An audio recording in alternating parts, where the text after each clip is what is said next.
இந்த போறப்பு தான் நல்லா ருசிச்சு சாப்பிட கிடைச்சது. ஆஹா ஆஹா,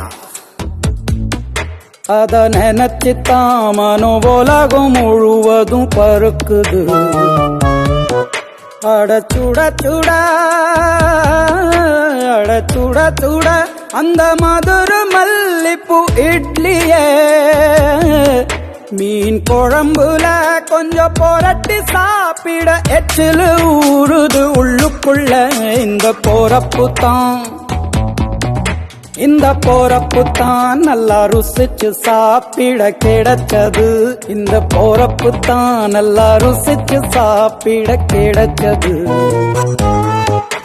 அத நினைச்சுத்தான் மனோ உலகம் முழுவதும் பருக்குது.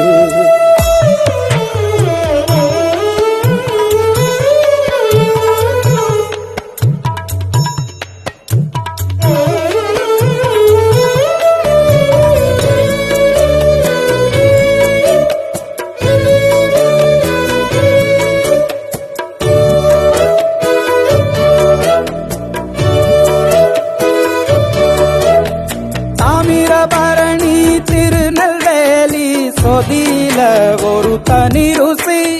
வைகையில் பிடிச்ச ஐர மீன் குழம்புக்கு ஒரு தனி ருசி. திண்டுக்கல் பிரியாணிக்கு கத்திரி தொக்கு இருக்கு. தென்காசி பரோட்டாக்கு சிக்கன் கறி இருக்கு. அம்மாவின் வாசம் உண்டு வேப்பம்பூ குழம்புக்கு. அவதானே ஊட்டி தந்தாய நிலவுக்கு. உணவிலே ஒரு உறவு இருக்குது. உள்ளுக்குள்ளே ஒரு கவிதை பிறக்குது. போறப்புத்தான் அத நினைச்சுத்தான் இந்த போறப்புத்தான் நல்லா ருசிச்சு சாப்பிட கிடைச்சது.